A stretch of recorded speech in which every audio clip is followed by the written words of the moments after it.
रहा हूं कि केवल शरीर मरते हैं, आत्मा नहीं मरती।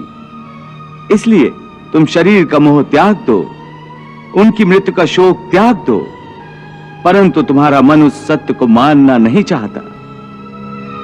तुम ठीक कहते हो केशव, मैं तुम्हारी बात समझता तो हूं, परंतु मेरा मन उसे ग्रहण क्यों नहीं कर रहा?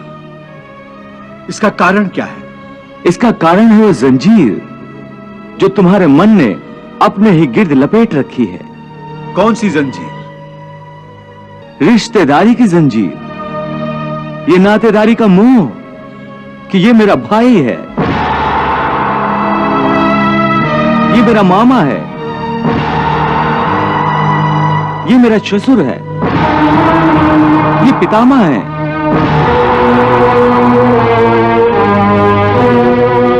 तुम ठीक कहते हो कि रिश्ते नातों की जंजीरों ने मुझे चारों तरफ से जकड़ रखा है, परंतु मैं इस जंजीर को कैसे तोड़ दूं? मैंने मान लिया कि ये सारे शरीर नाशवान हैं, परंतु इनके साथ जो मेरे रिश्ते हैं वो तो नाशवान नहीं है, वो तो सच्चे हैं। भीष्म मेरे पितामह हैं, अभिमन्यु मेरा पुत्र है, महाबली भीम मेरा सहोदर भाई है। ये रिश्ते तो सच्चे हैं। भले इन सब के शरीर मर जाएंगे, परंतु इन सब के साथ जो मेरे रिश्ते हैं वो तो नहीं मरेंगे। जैसे आज मेरे पिता महाराज पांडु का शरीर नहीं है, परंतु मेरे पिता आज भी महाराज पांडु हैं। पिता पुत्र का तो वो पवित्र रिश्ता समाप्त नहीं हुआ। इन रिश्तों की पवित्रता पर मैं कैसे प्रहार करूं?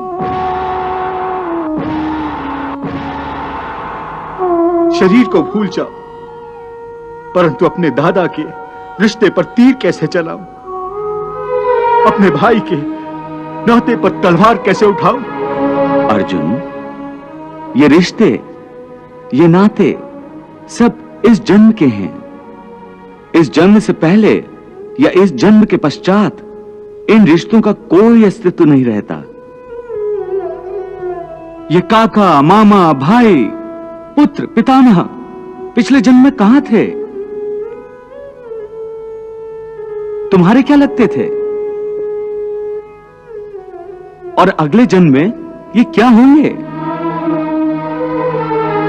कहां होंगे? इसका उत्तर है तुम्हारे पास? नहीं केशव। इसीलिए कहता हूं कि जब शरीर नाशवान है तो ये रिश्ते भी नाशवान हैं, क्योंकि ये सब नाते शरीर के हैं। और ये जो तुमने अपने पिता का उदाहरण दिया कि उनका तुम्हारा पिता पुत्र का नाता तो समाप्त नहीं हुआ, तो यह भी तुम्हारा भ्रम है, अज्ञान है। केवल तुम्हारे मन में अभी तक वो रिश्ता जीवित है, क्योंकि तुम अभी तक उसी जन्म में हो, परंतु तुम्हारे पिताश्री इस समय जिस योनि में भी होंगे, उनके लिए वो रिश्ता समाप्त हो चुका है। पिता की बात छोड़ो, अपनी बात करो। पिछले जन्म में जब तुम्हारी मृत्यु हुई होगी, उस समय तुम्हारे सब संबंधी रिश्तेदार रोए होंगे। तुम्हारी पत्नी ने, तुम्हारे पुत्रों ने बहुत विलाप किया होगा, परंतु आज इस जन्म में तुम्हें याद भी नहीं कि किस किस ने तुम्हारी मृत्यु पर विलाप किया था। आज तुम्हारे लिए उनका या उनके रोने धोने का कोई मोल नहीं। इसलिए समझा रहा हूं कि ना किसी के मरने का शोक करो, ना किसी के साथ नाता टूटने का दुख मानो।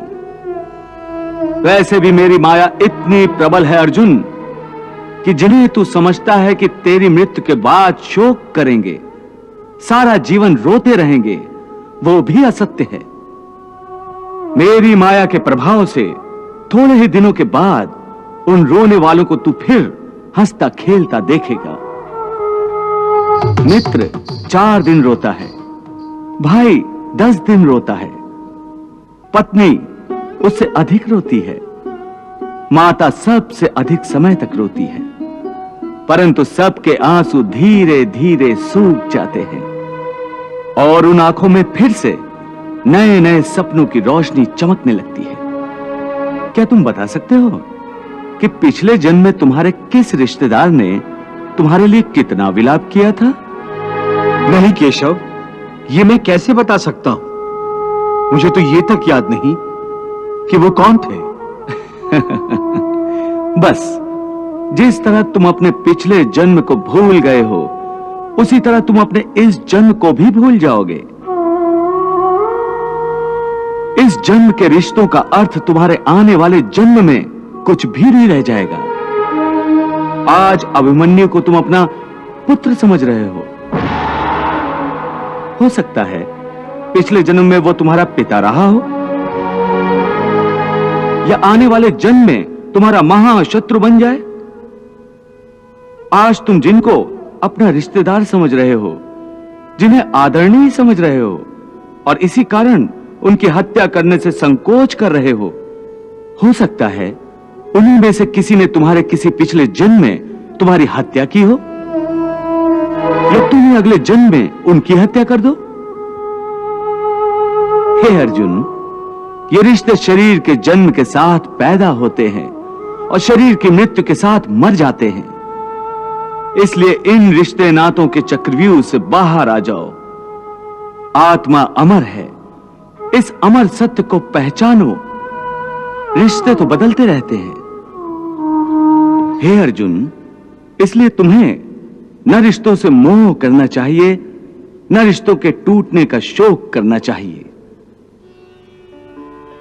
यही सांख्य योग का ज्ञान है कि मनुष्य को एक सन्यासी की भांति सोचना चाहिए कि ये सब रिश्ते नाते मोह को उत्पन्न करते हैं, और मोह इन रिश्तों को इतनी जोर से पकड़ लेता है जैसे एक लोभी पुरुष नदी में डूबते हुए भी धन की गठरी को नहीं छोड़ता।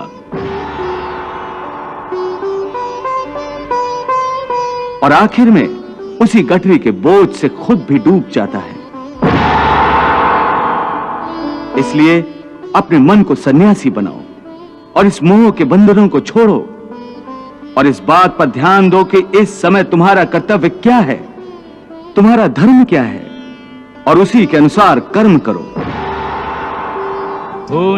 हे केशव, एक तरफ तुम सन्यास की बात करते हो, सन्यासी की भांति सब नाते रिश्तों के बंधन को तोड़ने को कह रहे हो, और दूसरी ओर मुझे कर्म करने को कह रहे हो। ये दोनों बातें विरोधी हैं। तुम जानते हो कि मनुष्य जब कोई कर्म करता है तो उस कर्म का कोई कारण होता है, कोई प्रेरक होता है जिसकी प्रेरणा से मनुष्य कर्म करता है। कोई भावना तो होती है जिस भावना की पूर्ति के लिए मनुष्य अच्छा बुरा कोई भी कर्म करता है। अर्थात कर्म की जड़ में एक भावना होती है, और भावना की जड़ में कोई ना कोई रिश्ता होता है, क्योंकि किसी न किसी रिश्ते की जड़ से ही तो भावना पैदा होती है। इसलिए यदि मनुष्य सारे रिश्ते तोड़ देगा, अपनी भावना को त्याग देगा, तो फिर वो कर्म किसके लिए करेगा? अपने धर्म के लिए। धर्म के लिए? हाँ, अपने धर्म के लिए। अर्थात धर्म के लिए भावना की आवश्यकता नहीं होती? नहीं, धर्म के लिए भावना की नहीं, बल्कि अपने कर्तव्य के ज्ञान की आवश्यकता